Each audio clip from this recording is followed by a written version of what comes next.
MVP there in the middle. He's probably watching in the back, so he'll see it, even though he's not starting here in game one. We do have Kha'Zix banned out here. No jungle pick just yet for Kog'Maw, so they do take that away.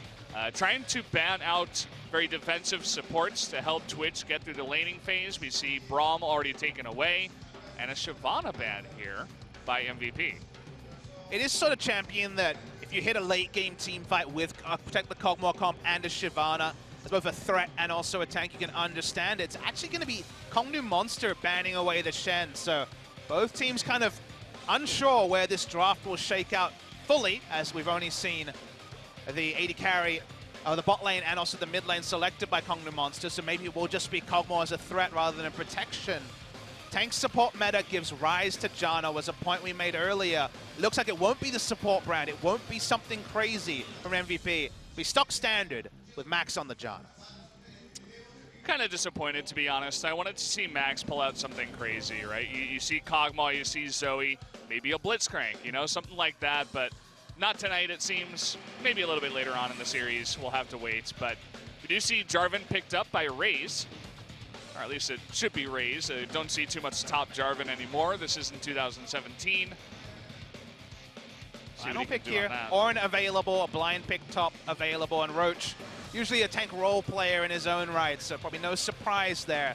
Lot of tanky frontline for the two threats we mentioned. The moment you saw Zoe Kog'Maw, you had to think you could plug and play random tanks in front of two very high damage carries, but also different types of damage. You got burst damage from Zoe, consistent damage from the Kog'Maw.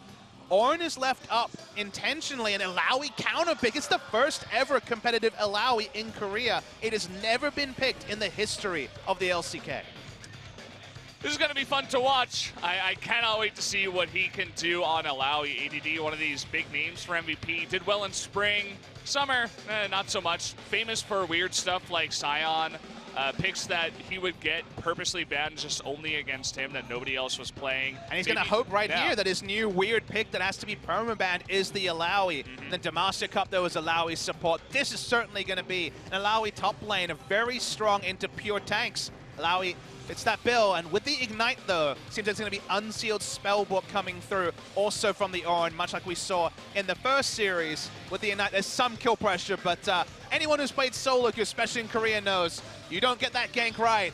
A 1v2 double kill is possible for an Illaoi. Definitely after level 6, so they're going to be looking to hit her fast earlier on in the game if they do want to go for that gank. Jarvan level 3 on the blue side, perhaps. We will see Raze going for that, but these pro gamers know just as well as we do, and we'll see what MVP can do to try to prevent that from happening. We finally do get to see Zoe on the side of Kongnu Monster, and that is another Nidalee on Beyond and Illaoi in the top lane. Should be a fun first game to start off this matchup. It's a very different texture to the draft from the previous series. I'm really fun to see some of this stuff come together.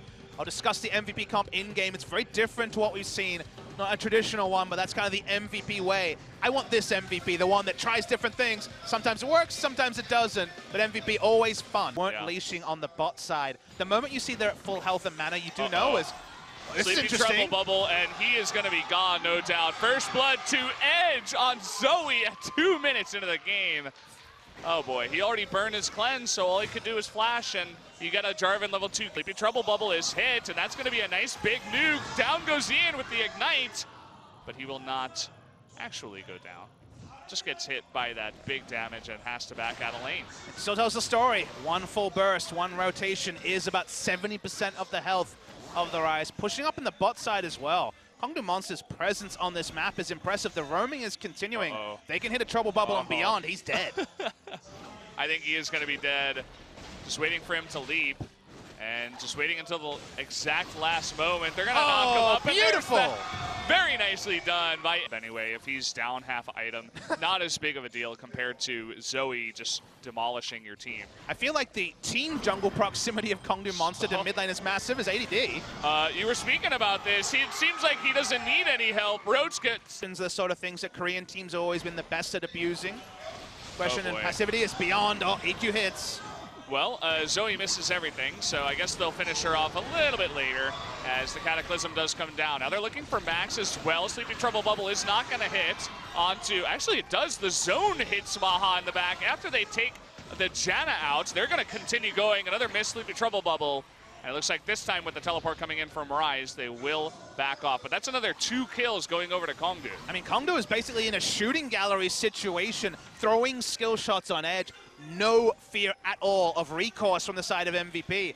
I mean, Nidalee not going to be able to CC anyone. The Rise is running in the opposite direction. It's going to be another free objective. Sure, ADD is getting farm and eventually going to start taking turrets. But the pace at which the 4 members are abusing the situation means soon there's going to be lanes. It's going to be just like Rascal in the last game where he was fed on Vlad. He could split push on Vlad, but there was never any vision to split push. We're close to that. I would love to see that first thing. He's that would stolen top it off the entire with day. crazier things before. True. You guys can take a look at the damage. Doesn't really tell the full story. I think looking at Rise's damage. Max is in range. Max's damage is hilarious, by the way. Here it comes. It could actually happen, Valdez. The tornado. Oh, they actually got it. What a beast. He went in there and he stole the Baron. I was kind of fooling around and I'm like, oh, this is never going to happen. But he actually did get it. And ADD wasn't even there. Didn't teleport down. Won't get the turret, though, even with the Baron buff minions. You thought you were having a prank.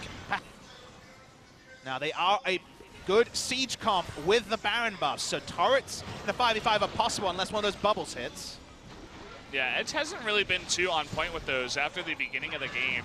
Trading flash for flash, but here we go now. Orange ultimate hits up 3, and you can see Maha in the back immediately gets taken out, and the damage coming out from Edge will take out ADD. Ian is alone against 4 other members. It's a double kill for Roach on the Ornn, and so much for feel good out of MVP because they're not feeling pretty good after that team fight. And the team comp is set up for early game skirmishing and then backup siege. Unfortunately, a gold disadvantage when you're sieging means that the engage god himself, Ornn, calls for that forage god. They're going to lose the inhibitor. Still 25 seconds on Ian. They might go for more. They might even go for the end. Roach has his ult again.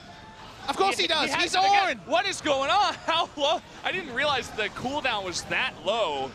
This is a bit out of control. Yeah, they're going to go for the end tier. Not a single kill, not a single tower, and not a single dragon on the side of MVP. This is looking like a perfect game coming out of Kongdu to start off 2018. Different type of perfect game. A Baron was stolen, but it is not reflected on the top of the screen. True. I'll leave the rest of the world to doubt the veracity of the perfect game. But if you're a Kongdu Monster fan, if you're one of these players who have felt this pressure of playing on the LCK stage 3 times before and wilted every time, this is such a big moment for them. The mid lane duo of Edge and Raze had better synergy than any of